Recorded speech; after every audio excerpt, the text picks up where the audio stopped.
Sucedió en Egipto, la nación más adelantada de la época, en el año 1445 a.C.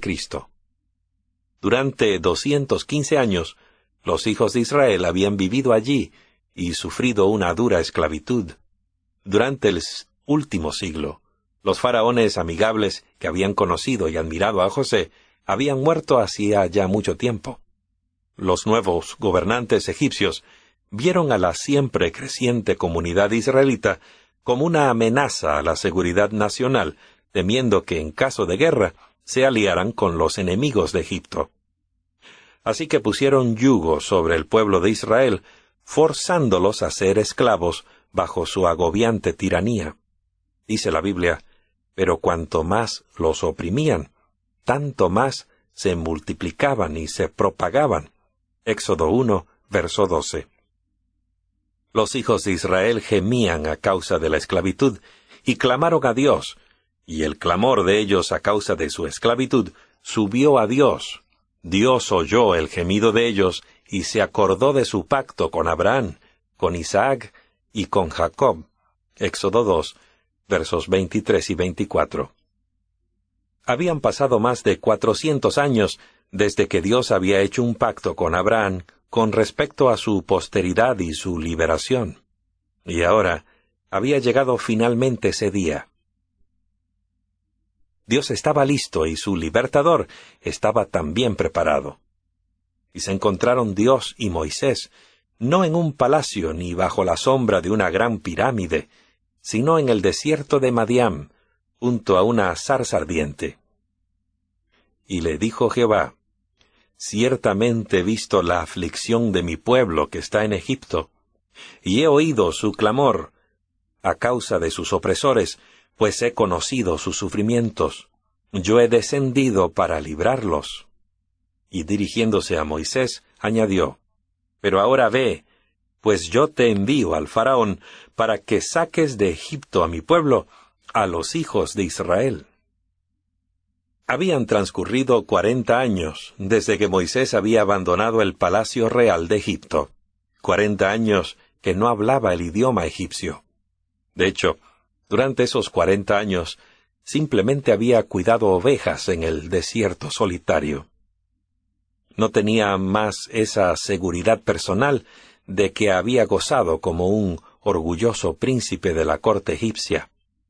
La Biblia dice, Moisés fue instruido en toda la sabiduría de los egipcios y era poderoso en sus palabras y hechos. Hechos 7:22. Pero en el desierto Moisés aprendió más que la humildad. Al cuidar de las ovejas, aprendió una lección de paciencia y delicadeza. Dios sabía que ahora Moisés estaba listo para librar a Israel y cuidar paternalmente de su pueblo. Moisés obedeció humildemente las instrucciones de Dios y aceptó lo que en ese momento parecía una tarea imposible. Para ayudar a Moisés a cumplir su increíble misión, Dios le dio instrucciones a Aarón, el hermano mayor de Moisés, que él mismo era un esclavo en Egipto, que saliera al encuentro de Moisés. No solamente le daría apoyo moral, sino que sería el vocero de Moisés, siendo que éste no había practicado el idioma egipcio por muchos años. Los dos hermanos entraron al palacio de Faraón, anunciando que eran embajadores enviados por Dios. Hablaron en su nombre y dieron testimonio de su gran poder. La mirada altanera del orgulloso gobernante seguramente captó por un momento la inusual escena. Delante de él estaban dos hermanos, un humilde pastor madianita, aferrado todavía a su cayado, y el otro un esclavo hebreo que vivía en Egipto. Ambos estaban proclamando el gran poder del Dios a quien servían. Cuando Aarón anunció que traían un mensaje del Señor, pidiendo que el faraón dejara libre a su pueblo, éste exclamó, sarcástico y disgustado, ¿quién es Jehová, para que yo escuche su voz y deje ir a Israel? Yo no conozco a Jehová, ni tampoco dejaré ir a Israel. Éxodo 5, verso 2. Con miles de esclavos a su disposición, El faraón no tenía la menor intención de perder toda esa labor gratuita. La petición de Aarón provocó una reacción severa. El rey incrementó la carga de trabajo de los israelitas. Pero muy pronto Dios iba a hacerle saber al pomposo gobernante quién era el Señor, y le iba a mostrar su infinito poder. Moisés y Aarón le advirtieron al faraón que Dios enviaría plaga tras plaga sobre Egipto hasta que su pueblo quedara libre de la esclavitud. El mensaje del Señor al faraón fue entonces: «En esto conocerás que yo soy Jehová». No pasó mucho tiempo antes de que comenzaran a caer las plagas. 10, para ser exactos. Antes de que comenzaran, Moisés y Aarón le advirtieron al faraón del juicio que venía, esperando que decidiera dejar en libertad a los hijos de Israel. Con ello él mismo se salvaría y consigo su pueblo. Pero él persistió en su curso de acción. Y de acuerdo con la advertencia de Dios, les sobrevinieron grandes calamidades a los egipcios. Primero, el río Nilo, adorado por los egipcios como una deidad, se volvió sangre cuando Aarón golpeó sus aguas con la vara. Los peces murieron y todo el resto del agua de Egipto se volvió sangre durante 7 días. Pero el faraón se rehusó a dejar ir libre al pueblo de Dios. Luego invadió al país una plaga de ranas. Millones de ellas estaban sobre los alimentos, las camas y en todas partes, pero todavía el rey obstinado se rehusó a dejar salir a Israel. La siguiente fue la plaga de los piojos, pero el arrogante gobernante aún no dejaba libres a los israelitas. Note usted que las 3 primeras plagas cayeron tanto sobre los egipcios como sobre los hebreos. Sin embargo, las últimas 7 plagas cayeron solamente sobre los egipcios. Pero el mismo día yo excluiré la tierra de Gosén, donde habita mi pueblo, para que no vaya allí la nube de moscas, a fin de que sepas que yo, Jehová, estoy en medio de la tierra. Yo haré distinción entre mi pueblo y el tuyo. Mañana tendrá lugar esta señal. Éxodo 8, versos 22 y 23. Luego vino la plaga de las moscas, que llenaron la casa del faraón. Después de las moscas, una terrible epidemia que destruyó a todos los animales que estaban en el campo. Entonces el faraón quiso saber si los animales de los hebreos habían sido destruidos también, o si Dios los había protegido como Moisés había predicho. El faraón envió observadores, y aquí que del ganado de los hijos de Israel no había muerto ni un solo animal. Pero el corazón del faraón se endureció, y no dejó ir al pueblo. Éxodo 9, verso 7. La siguiente plaga trajo tumores apostemados en los hombres y en los animales. Pero ni aun así el obstinado monarca dejaba ir al pueblo de Israel. Luego Dios, por medio de Moisés, anunció una tremenda plaga de granizo. Sin embargo, Dios prometió que todos los que se protegieran con sus animales no perecerían. La noticia se esparció rápidamente y muchos egipcios buscaron refugio juntamente con sus animales. Y el granizo descendió mezclado con truenos y relámpagos, y murieron todos los que no buscaron refugio.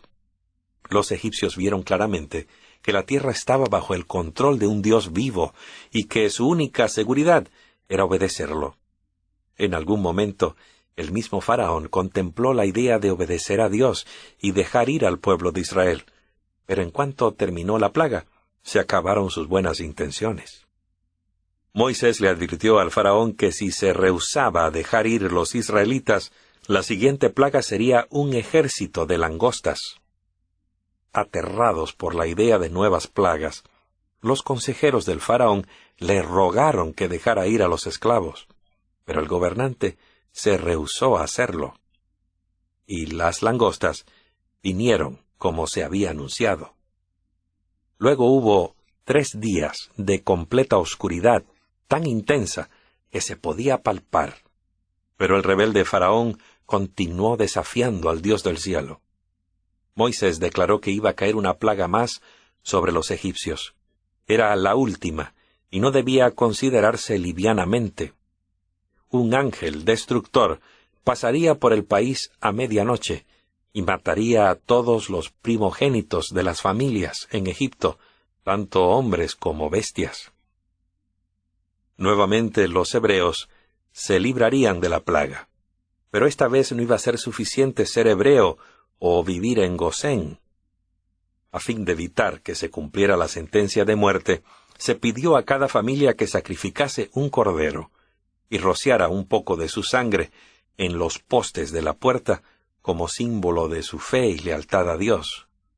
Dios les prometió: «Yo veré la sangre, y en cuanto a vosotros, pasaré de largo, y cuando castigue la tierra de Egipto, no habrá en vosotros ninguna plaga para destruiros». Éxodo 12, verso 13. Qué interesante escena se pudo contemplar esa noche.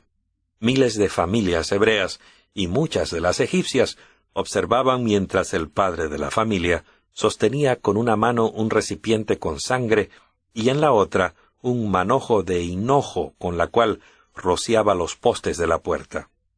Uno puede imaginarse que los espectadores más preocupados esa noche eran los primogénitos de cada familia. Aconteció que a la medianoche Jehová mató a todo primogénito en la tierra de Egipto, desde el primogénito del faraón que se sentaba en el trono, hasta el primogénito del preso que estaba en la mazmorra, y todo primerizo del ganado. Éxodo 12:29. Sin embargo, en ningún hogar donde se habían rociado con sangre los postes de la puerta, en obediencia a las instrucciones de Dios, cayó esta terrible plaga. Por todo el vasto reino egipcio se escuchaban los lamentos de los deudos, y con las rodillas temblando y los nervios destrozados, Faraón recordó cómo había ridiculizado al Dios de los hebreos, y exclamado con sarcasmo y rudeza: «¿Quién es Jehová para que yo escuche su voz y deje ir a Israel?» Ahora sabía quién era el Dios de Israel. Humildemente él y sus consejeros hicieron venir a los dos hermanos hebreos y los instaron a que con todos los hijos de Israel abandonaran cuanto antes la tierra de Egipto, porque tenían miedo de perder la vida ellos mismos. A la medianoche fue dejado en libertad el pueblo escogido de Dios, y de la manera como él se lo había mandado, estaban preparados y listos para la ocasión. Con el manto y los zapatos puestos, estaban listos para emprender el gran éxodo. Ahora por fin estaban en camino a la tierra prometida. Bueno, dirá usted, esa es una historia muy interesante, pero ¿qué importancia tiene para los que vivimos en este siglo? Sin temor a equivocarnos, nos atrevemos a decir que es de vital importancia. En el Nuevo Testamento encontramos algunas notables profecías que dan detalles de los acontecimientos finales que tendrán lugar en esta tierra. Estas profecías hacen muy claro que una vez más la tierra se verá azotada por plagas, solo que en una escala mucho mayor. Con absoluta seguridad, de acuerdo con la profecía bíblica, la historia se repetirá. No 10 plagas, sino 7, las cuales culminarán con la liberación del pueblo de Dios, no de la esclavitud de Egipto, sino de un planeta en rebelión. Pero así como los hijos de Israel que pasaron por un tiempo de aflicción antes de su liberación gloriosa de la esclavitud de Egipto, y fueron testigos oculares de las plagas que cayeron sobre los egipcios, el pueblo de Dios verá caer las últimas 7 plagas sobre los que no hayan arreglado sus cuentas con Dios antes de la venida de Cristo. El profeta Daniel describe este período de prueba. En aquel tiempo se levantará Miguel, el gran príncipe que está del lado de los hijos de tu pueblo. Será tiempo de angustia como nunca fue desde que existen las naciones hasta entonces. Pero en aquel tiempo tu pueblo será librado, todos aquellos que se encuentren inscritos en el libro. Daniel 12, verso 1. El Evangelio eterno será predicado en todo el mundo. el llamado del segundo ángel a salir de Babilonia o de los falsos sistemas de adoración habrá sido dado. Entonces el ángel, a gran voz, proclamará a todo ser humano: si alguno adora a la bestia y a su imagen, y recibe su marca en la frente o en la mano, él también beberá del vino del furor de Dios. Esta es la advertencia más sorprendente en toda la Biblia, que Dios dirige a los mortales. Pero nadie recibirá la marca de la bestia o beberá del vino de la ira de Dios hasta que este asunto sea visto claramente por los habitantes de la tierra y hayan tenido la oportunidad de elegir entre los mandamientos de Dios o los mandamientos de los hombres. Pero cuando todo se haya cumplido, entonces se cerrará la puerta de la gracia para la humanidad. Entonces Cristo hará el solemne anuncio: el que es injusto, haga injusticia todavía; el que es impuro, sea impuro todavía; y el que es santo, santifíquese todavía. En aquel día habrá terminado la labor de Cristo como nuestro sumo sacerdote en el cielo. Cada caso habrá decidido para vida eterna o muerte eterna. La puerta de la misericordia de Dios se habrá cerrado. Entonces los habitantes de esta tierra experimentarán el tiempo de angustia anunciado por el profeta Daniel. Amigo que me escuchas, Dios no va a llevar consigo a sus hijos hasta que terminen las plagas. Ellos permanecerán aquí en la tierra hasta el fin. Serán protegidos durante las plagas de la misma manera como ocurrió con el pueblo de Israel. Pero no estarán libres de dificultades y sufrimiento. Será un tiempo de aflicción para todos. Y amigos, la más vívida descripción de este período de la historia de la tierra se queda corta ante la magnitud de la realidad cuando los pecadores beban de la copa de la ira de Dios sin mezcla de misericordia. Al apóstol Juan se le dio una vislumbre de este terrible tiempo de prueba que tendrá lugar justamente antes de la venida de Jesús y de la liberación de su pueblo. Vi otra señal en el cielo grande y admirable: 7 ángeles que tenían las 7 últimas plagas, con las cuales la ira de Dios es consumada.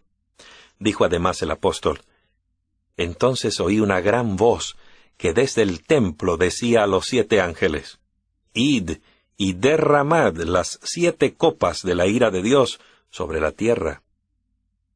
Pero usted preguntará: ¿qué son esas plagas que derramarán los 7 ángeles sobre los pecadores? Es una buena pregunta. Al leer sobre las plagas, podrá usted encontrar una sorprendente similitud con las que cayeron sobre Egipto. Leamos lo que dijo el apóstol San Juan acerca del primer ángel. Fue el primer ángel y derramó su copa sobre la tierra. Y se produjo una llaga dolorosa y maligna sobre los hombres que tenían la marca de la bestia y los que adoraban su imagen. Tal vez serán llagas similares a las postemas sufridas por los egipcios durante su 7ª plaga, o tal vez se trate de algo similar a la sarna sufrida por Job. ¿Puede imaginarse el impacto que tendría una plaga como esa? Las escuelas estarían cerradas. Cerrarían las fábricas y los comercios no podrían abrir sus puertas. Los hospitales con sus salas de emergencia estarían inundados de pacientes en busca de alivio. Pero la mayoría de los médicos y enfermeras estarían sufriendo de la misma aflicción. Y luego, mientras la gente sufre por sus llagas, ocurre otra calamidad. El segundo ángel derramó su copa sobre el mar, y se convirtió en sangre como de muerto, y murió todo ser viviente que estaba en el mar. Apocalipsis 16:3. ¡Qué espectáculo! Y qué hedor cuando los cadáveres de las criaturas marinas sean empujadas por las olas hacia las playas. La gente huirá precipitadamente de allí, pero la tercera plaga estará asociada estrechamente con la segunda. Dice la palabra: el tercer ángel derramó su copa sobre los ríos y sobre las fuentes de las aguas, y se convirtieron en sangre. Imagine usted, la persona abre la llave del agua, y en vez de agua, sale sangre. ¡Qué horror! ¿Podría haber algo más terrible? Pero frente a lo horrible y espantoso de estas últimas plagas, la justicia de Dios queda completamente vindicada, porque dice el ángel: «Justo eres tú, porque has juzgado estas cosas, porque ellos derramaron la sangre de los santos y de los profetas. Tú también les has dado a beber sangre».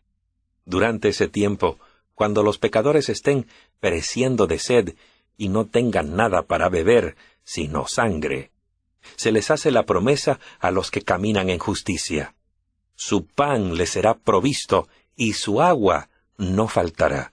Isaías 33:16. Sigue anunciando la Biblia que el siguiente ángel vació su cáliz. El cuarto ángel derramó su copa sobre el sol, y le fue dado quemar a los hombres con fuego. Los hombres fueron quemados con el intenso calor, y blasfemaron el nombre del Dios que tiene autoridad sobre esas plagas. Pero no se arrepintieron para darle gloria. Entonces el quinto ángel vació su cáliz sobre la silla de la bestia. El quinto ángel continúa la predicción apocalíptica. Derramó su copa sobre el trono de la bestia, y su reino fue convertido en tinieblas.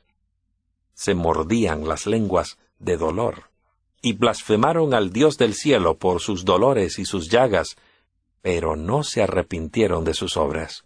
Apocalipsis 16, versos 10 y 11. Por medio de este texto descubrimos que las plagas no son universales, ni son inmediatamente fatales, porque aquellos que estaban bajo la quinta plaga están sufriendo todavía de las llagas de la primera. Aparentemente las plagas caen sucesivamente en vez de hacerlo simultáneamente, pues los efectos de cada una persisten durante la siguiente. En la sexta plaga viene la gran batalla final del Armagedón. El sexto ángel derramó su copa sobre el gran río Éufrates, y sus aguas se secaron para que fuese preparado el camino de los reyes del oriente. Vi salir de la boca del dragón 3 espíritus impuros semejantes a ranas, y de la boca de la bestia y de la boca del falso profeta, pues son espíritus de demonios que hacen señales, los cuales salen a los reyes de todo el mundo habitado para congregarlos para la batalla del gran día del Dios Todopoderoso. Y Apocalipsis 16, verso 16 dice: «Y los congregó en el lugar que se llama en hebreo Armagedón». Todo el mundo está involucrado en este conflicto final. El apóstol Juan declara: «Vi el cielo abierto, y aquí un caballo blanco, y el que lo montaba se llama Fiel y Verdadero, y con justicia él juzga y hace guerra».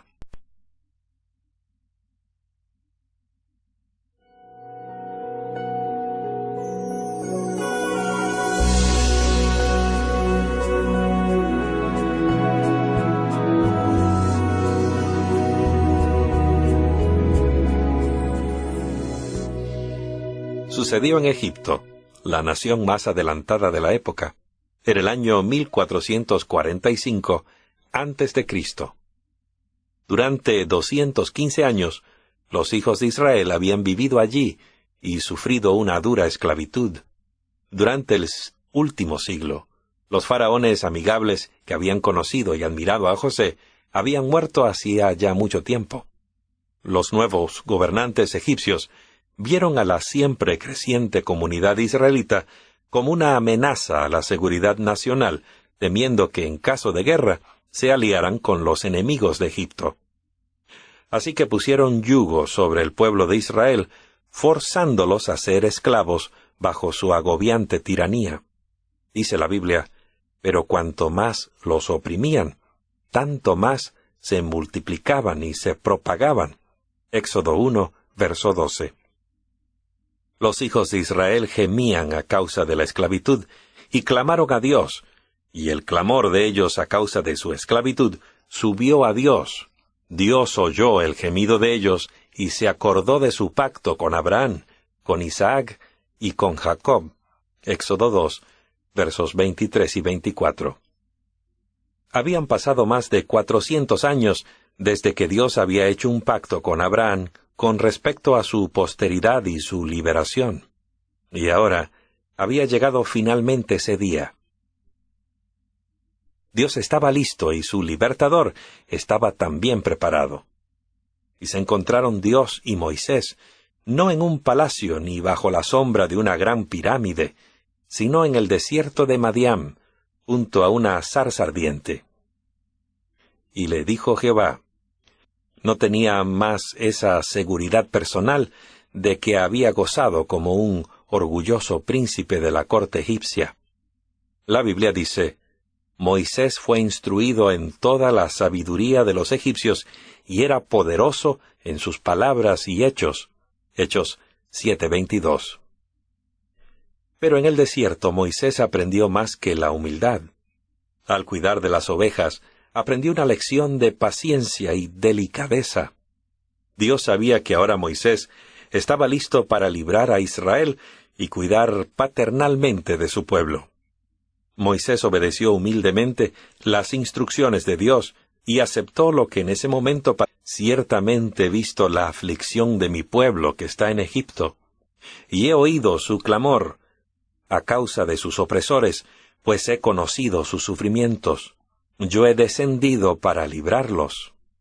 Y dirigiéndose a Moisés, añadió, pero ahora ve, pues yo te envío al faraón para que saques de Egipto a mi pueblo, a los hijos de Israel. Habían transcurrido 40 años desde que Moisés había abandonado el palacio real de Egipto. 40 años que no hablaba el idioma egipcio. De hecho, durante esos 40 años, simplemente había cuidado ovejas en el desierto solitario.